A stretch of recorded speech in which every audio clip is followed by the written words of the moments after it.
Hello YouTube, it's Clay Grider coming at you with another deck profile. Yesterday I was able to make top 4 at an OTS Championship at the Dugout in Indiana using pure Kashtira, one of my favorite decks of all time. It's a pretty simple list. We'll just go ahead and dive right into it. I did max out on most of the Kashtira names, so I'm playing 3 Fenrir, pretty typical. 3 Unicorn as well, also very standard. I did opt to main 3 Rise Heart. Sometimes in games 2 and 3, like one of these will come out and you just go down to 2. I opted to play 1 Scareclaw Cache, and then I did play 1 Ogre and 1 Prep. These were fine in game 1. For games 2 and 3, most of the time I just took them out unless I really needed the preparations for a trap-based matchup. But other than that, they were fine for game 1, and then you just take them out for some blowout cards in the side deck. Onto spells. 3 Birth, obviously best card. Always want to play 3. I did main 3 Theosis as well. Kind of the same logic as the Rise Heart, where you just side one out going into games 2 and 3 if you really want the space for the non-engine in your sideboard. And then I played 3 Field Spell with the 1 of Terraforming. So you got 4 targets. Just search any Kashtira name. The 1 of Pot of Prosperity, because that's all we're allowed to play nowadays. Played 1 Die-Fi in the main. It was all right. I really liked it going first. And then if you just lose a die roll, it's whatever. It can protect you against Droll and Veiler and Ogre. So I think it just 1 of is fine in the main deck. Then I did play 2 Talent. I expect to get hand trapped with this deck, so going first, being able to hand rip is really good. And going second, you can summon a body. And then as soon as they activate a monster effect, you can take it. That way you get your free summon, and then you take one of their dudes. Onto the hand traps. Played 3 Ash Blossom, and then 3 of the God card, Shifter. I mean, let's be real. It's the reason you play the deck. It's an insane card right now.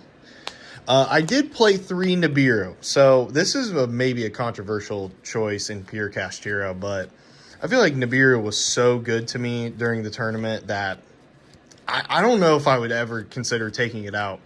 As long as you play around the fact that you can get a body on board, whether that be normal Rise Heart and activate Theosis, or if you got Birth plus a normal summon. In one of my games, I made the typical end board, which is Unicorn, Fenrir, Rise Heart, Ogre, Birth, and Preparations. And then I used all of those interruptions on the field, and then once I was ready to, I dropped Nib, and then since I had Birth and Preparations, I just brought back whatever I needed to in the next turn and just killed him that way. I really like it in this deck. You can also normal summon a hand trap and then make the Lizardos that's in the extra deck, just draw a card, that'll free up all your zones, and then you special whatever name you need to. As long as you play around the fact that you have this card in your hand, I think you can make it work in this deck, and it's so good in this format. I think it's almost needed. I did play 2 Veiler. If you want to bump this deck up to 41 cards, you can definitely play a 3rd if you want, but I just wanted to keep it a flat 40. And to round it out, just the 3 Imperm, very standard in this format. Next, we will go on to the extra deck. And we're going to start off with 1 Shingra Era. Just 1 was totally fine. I know I've said in the past on Dreadmaster YGO's channel that you could argue this going up to 2, but I feel like the way this deck plays now, 1 is totally fine. You only really make it if you open Planet. Otherwise, there's no real reason to commit into it. Or if you know they don't have Nibiru. Other than that, I think 1's totally fine. 1 Dark Arm. This is an insane going second card. Once per turn pop and banish. You can banish your Theosis to recur your own cards out of the graveyard or banish if you need to. 1 Big Eye. Rank 7 toolbox card. Very strong. 1 Draco Sack, not really using it for the token effect anymore, the Heat Soul Kashtira days, but more so just out to skill drain if it ever pops up. 1 Flare Metal, time card, put the pressure on, you put them super low, especially against Malice. This card's insane, you put them on, do they have Imperm or not. 1 Blaze, this card never came up, but it is a non-targeting pop. And you can also reborn it with its graveyard effect. It might be cute. And to go with that, I think there are lines where you can play into the Utopic Future package, which I did play. where you can like summon it back out of the graveyard, and then if you've got like a fully depleted Dark Arm or something like that, then you just overlay those two into Utopic and Utopic Draco Future. It never came up in the tournament, but like it was an idea that I had, and I mean this deck has the extra deck space for it, so I wanted to try it out. Last of the rank 7s, one Harmonizer Gradiel. This was for Tenpai, and the one time I did run to Tenpai in the tournament, it at least forced an Imperm out of their hand, and I had already shifted them. They couldn't find lethal through that turn, so that's all the card needed to do for me. One Abyss Dweller, because you do have access to a rank 4 if you can pivot like 2 Rice Hearts on the field and keep them both level 4. I think it's pretty solid. I used to play Baguska in here as well, but with X running around just sending Aggregator, I felt like just Abyss Dweller was totally fine. And then since we're an Xyz deck, 1 Zeus and 1 Typhon. It's pretty standard. Onto the non-Xyz, there's only 3 of them. It's just 1 Chang'e. I never made it, but sometimes you got a normal summon a hand trap and you can make it. And it's a good body. Makes himself big. Good removal. And then for the links, just 1 Lizardos for that, like I said, the nib play. Either you get nibbed or you nib your opponent and then you normal summon a hand trap. You banish this. You get to draw a card because you banished himself, which is a reptile, and then your zones are free, so you're good to go. And then 1 SP Little Knight. I think I made it once, and then I slapped a Typhon on top of it during the tournament. Other than that, I mean, it's a good card, but don't expect to make it every single game.